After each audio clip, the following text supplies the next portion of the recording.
The high calling of motherhood. Well, welcome to church today on this beautiful day that we get to celebrate mothers on Mother's Day. And as a church today, we're going to be going through the scriptures to talk about the vital importance of motherhood and the high calling that it is, the power that it holds, and well, really the whole nature of why God made things the way that He did. And so first we need to celebrate that when God made creation, He made humanity as the apex creature, as the chief of His creation. And He said, be fruitful and multiply.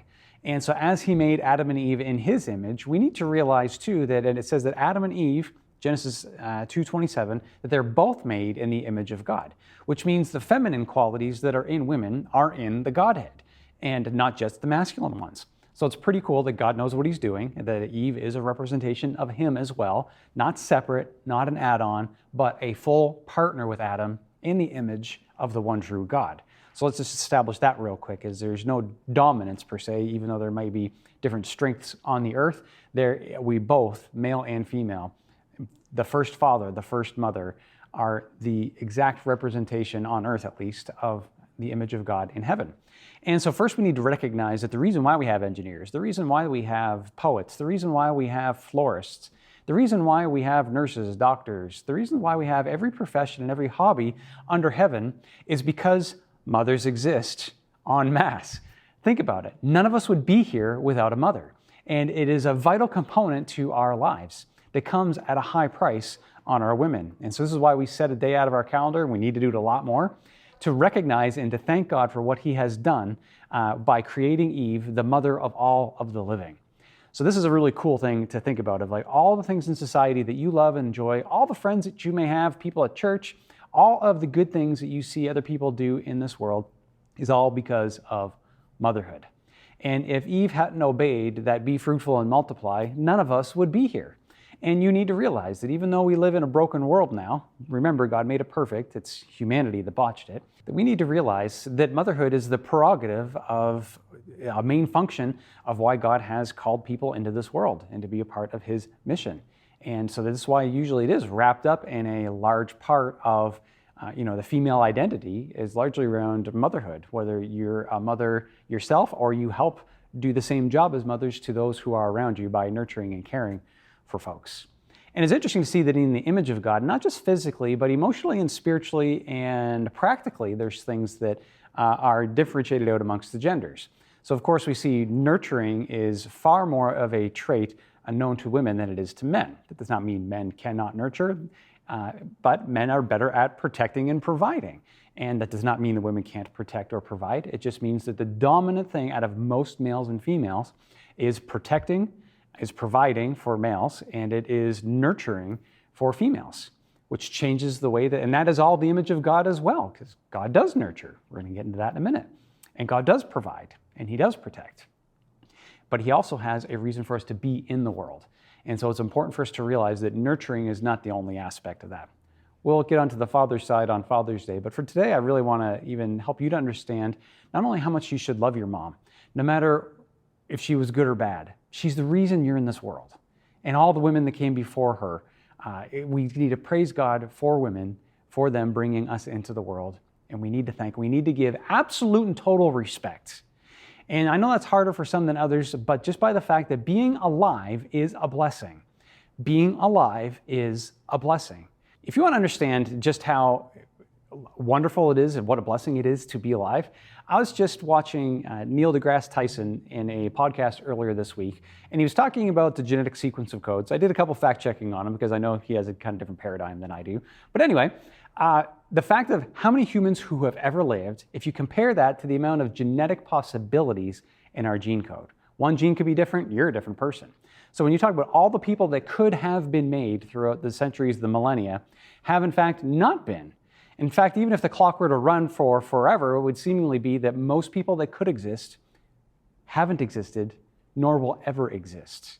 Of all the combinations of possible when it comes to our genes, you are a very unique individual, unlike countless others that are alive, but also there's 10 times, 100 times more people that can't exist, that never have existed.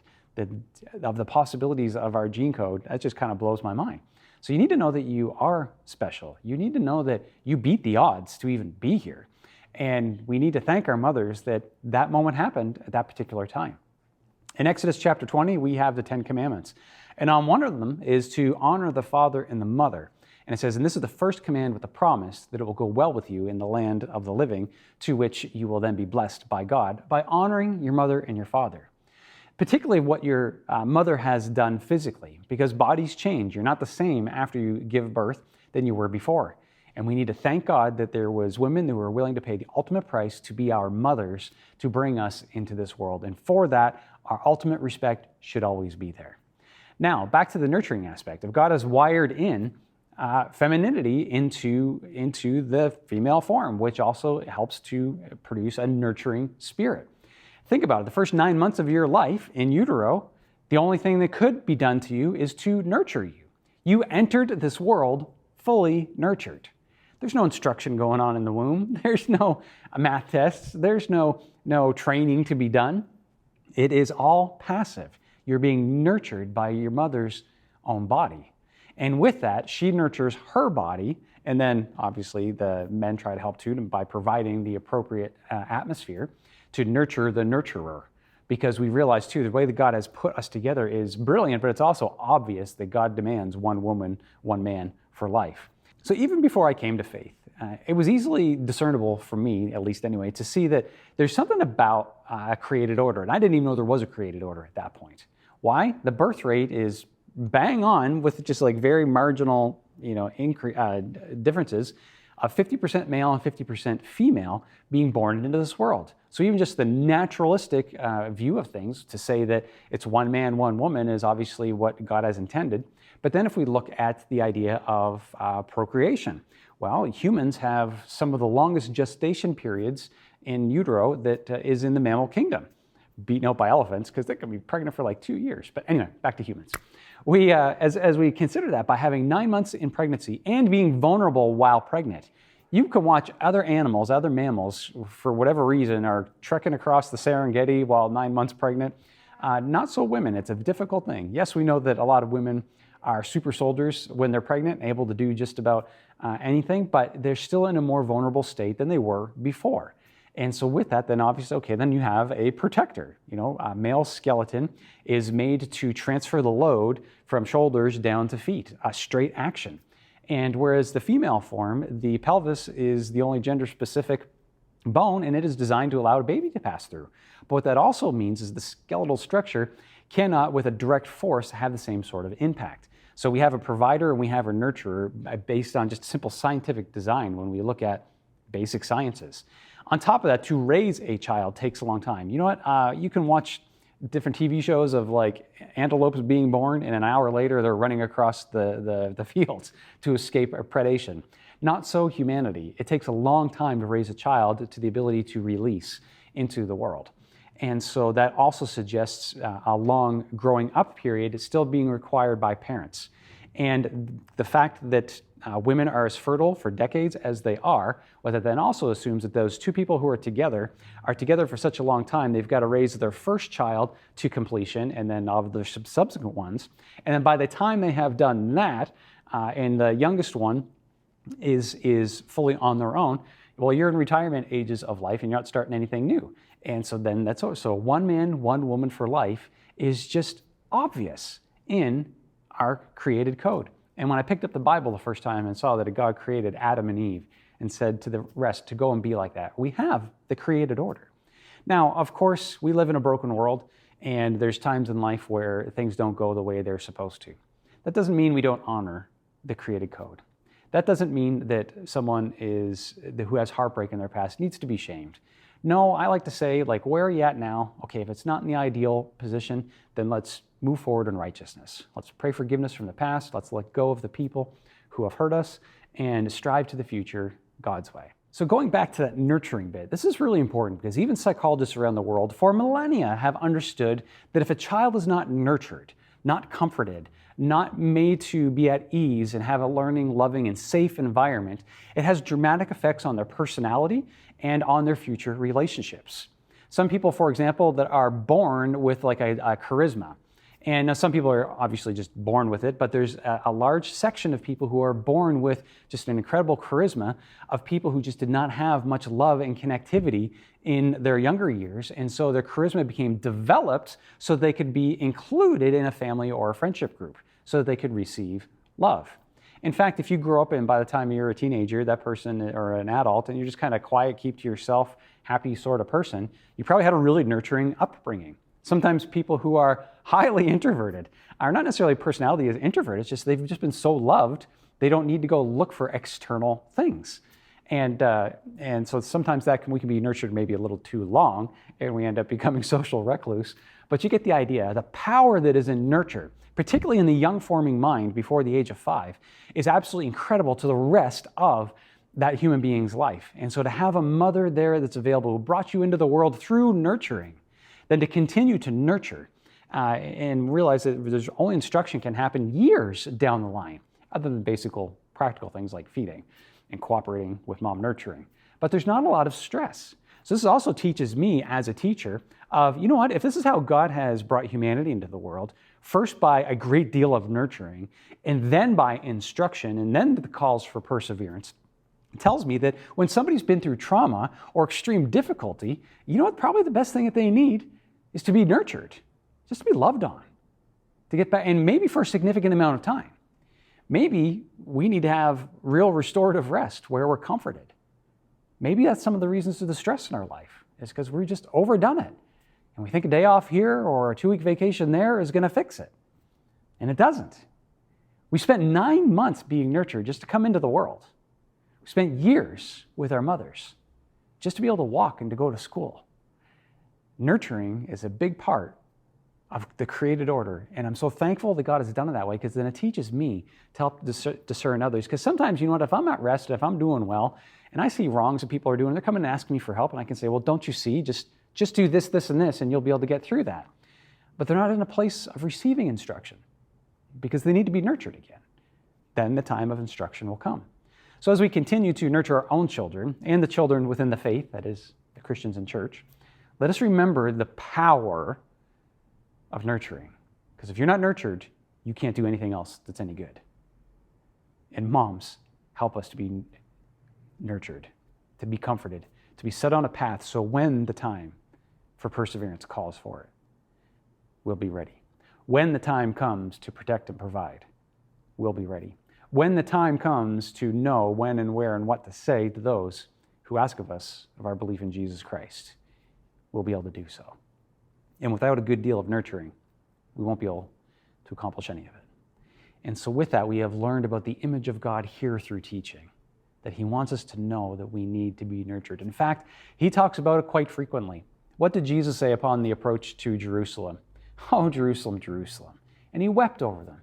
He said, how I've longed to gather you as a hen gathers hens under their chick, so that I may comfort you, but you were not willing. Well, let's make sure that we are willing, that there's times that Jesus just needs to bring us into the fold. And by the way, hen and chicks, that's quite a very feminine thing for Jesus, a man, to say, because the image of female is bound up in the image of the Father. He knows it all too well because he made motherhood, and he knows what it feels like. So even though you might find that other men around you might not totally understand all it is to be a woman, you know what? Your Father in heaven really does. And I think that's pretty cool. And I think it helps aid females' prayer life to know that my God fully understands me because he made me, and I'm an image of him in part, along with this man beside me. Now, from a theological point of view, there's another kind of aspect to this, is that by prophesying God calling her to be a mother, in Genesis chapter 3, it says that your seed, and talking about the first messianic prophecy of, snake striking the heel and his heel crushing his head. But there's also promised the first time of a seed. Now think about it. At this point in time, Adam and Eve have not seen any other babies. I mean, they're there. They're fresh out of the Garden of Eden. They're right there. And they've not seen this happen before. They don't even know what's coming. They probably don't even know why they have differences among their physical attributes at this point. And then God calls them to have faith that even though they're told if they sinned, they would surely die, God is now injecting faith in here by saying your seed will live on. And they might not even what's a seed? I don't understand. Is this figurative? Is this literal? And it even has a level of shock that Adam has when the next is born, because he realizes that this is how it's going to go. He's like, whoa, I'm going to call her Eve because she is the mother of all the living. Like, he's probably surprised. At first, he's probably thinking like, hey, Eve, you better lay off on all those apples you're eating. It's making you a little bit plump there. And not realizing what was happening next. Could you imagine if you were Adam or Eve and you had never known what pregnancy is, yet you're pregnant or your wife's pregnant, and then you give birth? That was probably a pretty traumatic experience for them. I don't know, I'll let your imagination run wild on that one, but for me, let's get back to this. We find even Isaiah the prophet talking about this faith and this comfort that comes from God. In Isaiah chapter 6, verse 13, talks about God's desire is to gather us to comfort us. He just wants us to love him so that he can comfort us. So one of the benefits of just drawing in close to love the Lord more is that he wants to comfort us. So this is where we get into the next thing about healing. So the power of nurturing is healing and getting us to a state ready to go again. This is why I often say we need to go from a healed heart. The world tries to mess us up and tries to make us to have reactions to stimuli in this world. And I like to tell people, particularly of the faith, and this is a good tip even if you're not a Christian and watching this, although I hope you do come to faith, is that to lead from a healed heart is going to help you to accomplish all kinds of obstacles and overcome all kinds of obstacles in your life. And here's what I mean is this. When we react in a surprised or panicked mode, we're using a lack of information. When we are at rest and at peace, we can hold on, let's stop, let's assess the situation with a clear mind and a clear heart, without distractions of past trauma, without distractions of current alarmism, and make a right decision. So whenever possible, make a right and active decision, not a reaction. I hardly see people make good decisions when they're reacting. And so I want to encourage you with that. Be careful to not react, and be careful to make sure that you're in a healed state so that you can know how to act when the pressure is put on. Think about this. Whenever you're alarmed or panicked, that is literally a signal telling you saying, I don't know information. Otherwise, you wouldn't be panicked. You wouldn't be alarmed.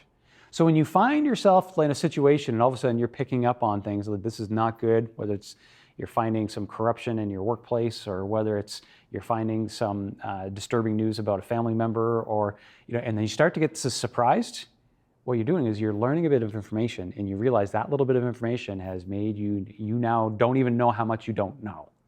And that is causing an alarm within your body called panic. I really want to encourage you, you're probably not going to make a really good decision if you're in panic mode. Now, if there's a bomb going off and you got to run the other way, yeah, okay, do that. But when it comes to relationships, when it comes to complicated matters of employment and finance or things like that, I really want to encourage you to not just make irrational decisions. You're worried about the prices of mortgages going up with interest rates. And don't react, act. Find a way, pull back, realize I don't have all the information, and I should make a good decision based upon the information I can get available to me. So let me do a little more fact finding. Let me actually say if what this person is saying is true and not get alarmed just because they said it. They might not have really meant it the way they meant it, or maybe it's even worse than what they have said, but then I will be able to make a right decision. This is how I encourage people with ministry as well too. The legalistic church will try to look for someone who's perfect, and if you fail, you're never going to be allowed to use your gifts again in church. Well, I do believe we should be striving for holiness. I do believe that if we love God, we're going to want to obey him. The countenance of our life is to be that. But I do realize that people do make mistakes. And now people need to be retrained in proportion to that mistake. So of course, maybe the bigger mistake requires a little more time for healing and nurturing. And maybe some stuff is just an administrative thing where some quick things can be fixed and the person can be reinstated. Well, if God reinstated the denier, Peter, then he can restore any of us. And I love the idea of the church being one of reconciliation. But we can't be easy peasy, with God's grace. Yes, he does give grace, but he also does proper training and to make sure that the person is healed. So, though sometimes somebody may show that they're incapable of continuing in a leadership position of a ministry or an initiative at the church, it is never to punish somebody. So if you're ever in a church and you're being punished, I think you got it going wrong. God's the punisher, not us. Vengeance is mine, saith the Lord. But we need to take proper steps to make sure that person, A, gets into healing and find a healing process where they can be nurtured, where they can be loved again, and to know you're not being discarded. You are being loved, and from that position will get you healed and we'll get you retrained and see what the Lord has for you next. And then when we pray and know amongst the saints that are trying to help that that person is fully healed, then the sky's the limit for them and how God is going to use them. So I want to encourage you. You are welcome at this church to use your gifts. In fact, I encourage it. In fact, it's my job description. Ephesians chapter 4 says that pastors and other leaders of the church are there to help train up the saints for works that are good. And so with that, let us use our gifts together. I'd like to see some different people up here preaching in the near future as we train for that. But as we go, none of this would be possible. None of the ministry that you see at church, none of the glories in the children's ministry, the worship ministry, the youth, would be possible without motherhood. God made an incredible design to bring His family into the world that He wanted so that we would have godly offspring and that we would grow together, and that the church as an extended family would look to the mother that is in the Father and thank Him for sending her, because without it, we wouldn't have all that we have here today. So the mothers out there and those who mother, we love you and we thank you and we praise God for you and your God-given role of being here.